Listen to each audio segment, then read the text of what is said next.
Chapter 9. First night in Mesa, August 1st and 2nd, 2002. The Mesa clubhouse was in a residential neighborhood, a single-level ranch with a carport on the west side, fronted by a shoulder-high cinder block wall, painted white and topped with red roofing tiles. A large Palo Verde tree shot up from behind the wall. An open chain-link fence with plastic strips woven into the links could be closed to seal the driveway. Twin death heads faced each other over the porch, engaged in a non-stop stare-down. Painted between them in the flared Hells Angels typeface was the red word, Mesa. 5 Hells Angels came out to greet us. Rudy called them Ghost, Trigger, Big Head, Stroker Dave, and Rockham, who was a prospect. All were armed with guns, and each carried a favorite fighting tool, a buck knife, hammer, sap, or a set of brass knuckles. They led us to a side entrance. Rudy entered with Trigger, and I followed Ghost, who wore a ballistic vest. When we reached the door, he turned, put a hand on my chest, and said, "Sorry, Bird. Those gotta stay outside." He pointed at my Glocks. We had to keep our guns. If the Angels wouldn't allow us the freedom to carry, then the case simply could not progress. Our thinking was that if we relinquished our guns, we'd be doing ourselves a disservice. If we said, okay, we'll leave them behind, but just this once, then they might have wondered if we were the badasses we claimed to be. That couldn't happen. Every word and action had to be devoted to gaining credibility. We decided we'd insist on staying armed. Nothing personal, it's just that we're just like you. Ghost looked over my shoulder. My boys will say the same thing. Carlos, Timmy, and Pops nodded solemnly. Ghost frowned and cocked his head. I couldn't get a beat on his eyes because even though it was nighttime, he wore dark wraparound shades. I had on a pair of clear prescription wraparounds that were good for night riding. He took his hand off my chest and grunted, I continued, Hell's Angels ain't the only ones with enemies, dude. We got 'em too. If you insist we disarm, then we'll gladly wait for our P out here.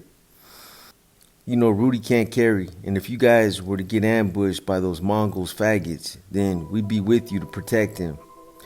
Ghost said, okay, Bird, I hear you, but I don't make the rules. The voice slithered from behind the threshold. It was Bad Bob. Robert Johnson Jr., at 6'5" and 230 pounds, took up the entire doorway. I recalled his rap sheet: arrest for extortion, assault, reckless endangerment, narcotics distribution, and felon in possession of a firearm, felony convictions for criminal enterprise, RICO, and, of course, felon in possession of a firearm. His appearance said something else. He had a neat, round, brown and yellow goatee and long, healthy brown hair that fell into his shoulders in waves. You could tell he took pride in his grooming. He looked like Barry Gibbs' badass, long-lost brother. He had a barrel chest and catcher's mitts for hands. His leather vest, which was tastefully adorned with dozens of patches, parted around his round torso. He looked down on us, beaming. He repeated, I make the rules. His drooping brown eyes looked like they had seen enough. I sometimes thought I'd seen enough too. But I didn't have the drooping brown eyes. Mine were blue and lit up. With Bad Bob, I figured, he's a Hell's Angel. How many times has he ever feared for his life? Not as many times as I had. Bad Bob said, it's okay, Ghost. These guys are okay. They're our guests. He opened his long arms and we all moved up the stairs. As we walked into the main room, Trigger lashed a series of deadbolts behind us. I didn't feel so much like we were being locked in, but the rest of the world was being locked out. We'd taken steps that we'd never be able to take back. The sense of the unknown was almost crippling. Almost. Sure, we kept our guns, but all that guaranteed was that we'd fight back. I lit a cigarette to cloak my fear. I told myself that this was it. I didn't know how yet, or who would do it, or if it would happen then or later, but I suddenly convinced I'd die in a Hells Angels clubhouse. We were inside. There was a bar on one side with a small triangular stage wedged next to it.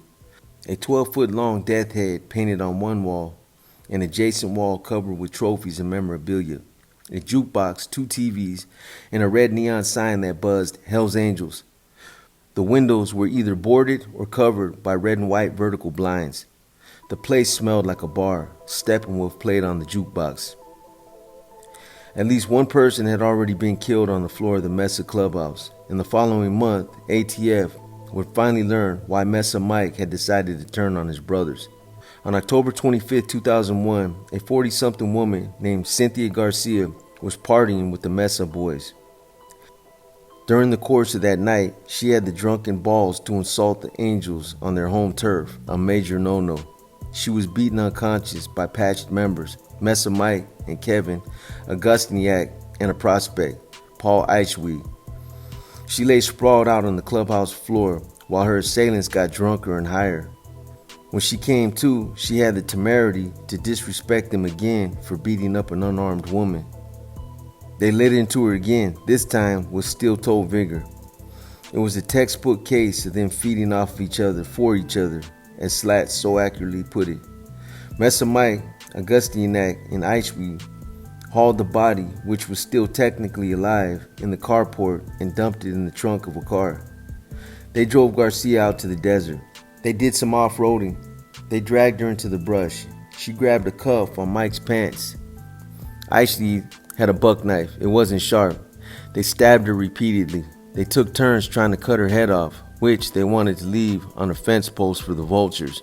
Her spine gave them trouble. They hacked and wedged the knife's point into the vertebrae, but it remained stubborn. Cynthia Garcia, mother of two, had made a bad decision, and she was dead for it. Unable to take the guilt, Mesa Mike flipped. I looked at the floor as we walked in. At the time, I knew that Mesa Mike had a secret, but I didn't know what it was. The floor was clean and white. I told Bad Bob that I liked their place and that I liked that he kept it trim. He smoothed the front of his vest, thanked me, and directed us to the bar and told Rockham to serve drinks. We all did the shots, and the glasses got refilled.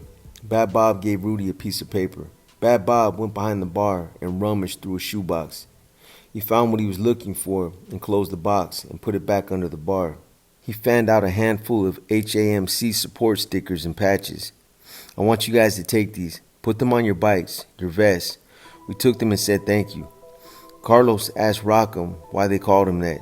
He said, I got a brother called Sock'em. Carlos asked, so you're Rockham and Sock'em? Rockham said, yeah. He said, we like to fight. Carlos said, I like to fight too. Bad Bob said Rockham was an America West pilot, a dude with a warped mind devoted to free pussy. Bad Bob lamented that we hadn't been there the night before. Rockham, whose name was Ralph, had brought a female flight crew to the clubhouse so they could put on a show. He said they rolled in with their pencil skirts and bad stockings, and before anyone knew it, they were all the way drunk and twirling around in their underwear. Pop said he would have liked to have seen that. Bad Bob said, stick around and you will. He said one of the girls did a lot more than work on the floor. Ghost and Trigger giggled like schoolboys. Trigger pumped his fist in the air as if he were pulling the cord that sounded the horn of a big rig. This is the universal biker sign for gangbang. My phone rang. I had the ringtone set to Nelly's EI, which confused the Angels. To put it lightly, Hell's Angels don't like black people or rap music. The only Nelly that they know is Willie Nelson. I ignored them. I flipped open as Nelly spat. Somebody probably jealous cause they bitch got hit. Yeah, Bird. I answered the phone the same way every time. It was Jack. Hi, Daddy. I said, what's up, Big Lou there? That was the code word for put your mother on the phone. Jack said, hold on. Cool, dude. Let me talk to him. Gwen got on the line. I heard Jack running away, yelling something to the dog. Gwen said, you're busy? Hello? What's shaking? I mashed out my smoke in a glassy ashtray and lit another. I got a perverse enjoyment from talking to Gwen when I shouldn't have been. Like the bullet that had once punctured my chest, Gwen's voice gave me a feeling of invincibility. Gwen said, you're smoking. I didn't say anything. I took another pull and exhaled into the mouthpiece. I wish you wouldn't do that. It's disgusting. Her dad had succumbed to smoking-induced emphysema. She was serious. I know what's up. Nothing. Jack and Dale just wanted to make sure you were coming home this weekend. I paused to make it seem like I was getting instructions. I nodded and said, right. On the other end, Gwen hummed the Jeopardy tune, then said, you got it, Big Lou? Nothing I'd rather do more. Nothing at all. You can count on me. Good. See you then. Good. See you then. I love you. Right, me too. Gwen made a kissing noise and hung up. I flipped shut and put the phone on the bar. As I turned back to the boys, Trigger passed me a joint. I took it, but didn't put it to my lips. My cigarette was still going. Trigger asked, "Who's that?" I told him about Big Lou and went into my imperial financial debt collecting spiel. As I talked, I pulled hits from my cigarette and waved my arms around so much they mostly forgot about the joint. We were all various degrees of drunk anyway. I stuffed the joint to my mouth, not inhaling, and drew out a business card. I handed it to Rudy, who handed it to Bad Bob. He looked at it and slid it into an inside pocket. Bob's eyes craved the weed. He said, "Burr, you gonna bogart that roach all night, or you gonna share?" I pulled the joint from my mouth, exhaled the remainder of some Marlboro smoke, and passed it to Pops, who covered me by coolly taking a long pull. Real cops can't do drugs unless our lives depend on it. If down the line a defense attorney got wind of any drug use, or any sexual misconduct, or a short temper, or anything that might make us look like assholes, then they could discredit us as a witness. We were, after all, professional liars who constantly misrepresented ourselves, a fact every half-witted defense attorney never let a jury forget. But Pops, our paid informant, who was in no way a bona fide law enforcement officer, was our narcotic exception. He was in a gray area, and he partook sparingly to serve our purposes. Bad Bob said, "Sounds like a good job, Burr." "Yeah, well, pays the bills, keeps the lawn green and all that. Good stuff. I got a good job, too." We knew Bad Bob worked at a car dealership. Trigger passed Bad Bob the joint and inhaled sharply. He looked bored. Out of the blue, he said, "Hey, let's hit spirits." We went outside, assed up, and started our engines. Rudy wasn't lying. The Mesa boys rode like fearless banshees on crack. Jesus Christ himself could not have ridden a motorcycle better, faster, or tighter than Mesa. True to Rudy's warning, they kept no more than 18 inches off the wheel in front of them, and they were often closer than that. By the time the lead riders had banked into a turn, the guy 3 bikes back had already leaned his shoulder into thin air. They moved like a snake chasing a rabbit through his burrow. They blew lights and ignored traffic. The rabbits, everyone who wasn't on a chromed out Harley Davidson, everyone who was ensconced in the cage of a car or truck, everyone unfortunate enough to be a pedestrian, everyone who was not a Hell's Angel, ran scared. We rode like no one's business but our own matter, which is the way the Hell's Angels always ride, because no one else's business does matter. Spirits in Northern Gilbert was Mesa's spot. There were parking spots permanently reserved for the boys. Right near the rear entrance were the bouncers, 2 lumps built like ice cream trucks, could keep an eye on them. Bad Bob let us in. I wasn't quite inside, but I could hear the music come to an abrupt halt. Then a bad Michael Buffer impersonator boomed over the PA. "This is Good Time Charlie, the outlaw DJ, here to tell you we got more Harley Angels." Spotlights hit the entrance as we walked in. Badass Bob and his Hell's Angels boy. Badass Bob and his Hell's Angels bros. The crowd, which was respectable but not enormous, parted like the Red Sea for Moses. As we solos walked in, the DJ added and guessed. The music, Inner Sandman by Metallica, fired back up. It was like stage night, and I thought, all that's missing is the smoke pots. And for a guy who played to stadiums full of screaming football fans, I had to admit that this ceremony felt good. It must have felt incredible to the Angels. These were guys who, if they didn't have the death heads stitched to their backs, would be broke dick drifters sitting alone at the end of a bar counting quarters to see if they could afford another can of beer. Instead, the drinks were free and the women lined up. This goes a long way toward explaining the appeal of joining the Hells Angels. Once members, they are offered universal respect, which they undoubtedly deserve since they are, as a group, a fearsome bunch. They get treated like kings because in their world, they are kings. And since they are instantly recognizable wherever they go, they get this respect everywhere. Their world travels with them and for them, a bubble made of leather and motorcycles. We were led to a VIP area that was occupied by a few other angels and a snarl of scantily clad women. Some were attractive, some looked like mud flaps on a snowy day in March. We were introduced. After the intros, we broke up. Timmy periodically checked on our bikes and talked with the bouncers. Pops hung with Ghost, and I huddled with Rudy and Bad Bob. I know you've been doing business with Cruz in Tucson, said Bad Bob. Rudy said, I'm glad you do. If you didn't, it'd mean he wasn't on the level, and that'd mean I'd have to stop working with him. It's my business to know these things, I said. It sure as shit is. Bad Bob puffed. That's right.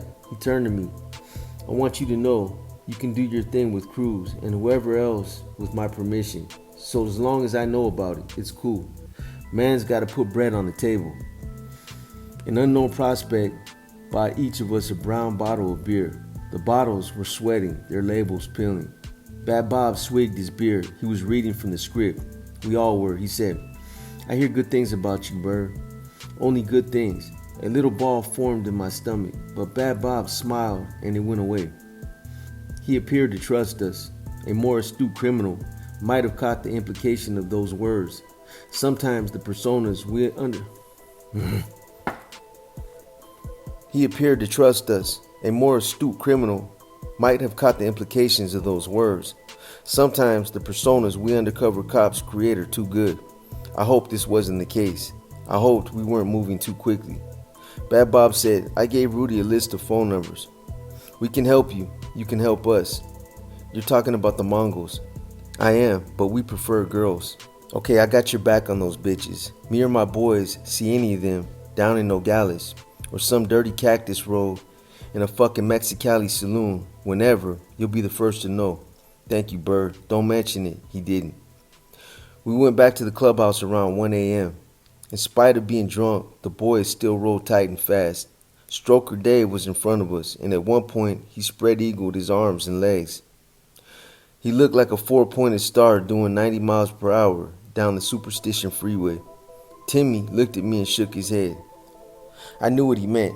I was exhausted, and we still had to write reports and get up the next day and do it all over again. And it wasn't even late. We were still warming up. Rockham served another round of Jacks and Buds at the clubhouse. I poured back the shot and nursed the beer. Then I said we had to go. Bad Bob, ever the host, asked, You sure you're good to get home? I thought he was going to offer a ride with the designated driver. Instead, he removed a plastic Ziploc filled with white powder from behind the bar. Cause I can offer you each a little road bump if you need to fly right. Pop said he was reformed.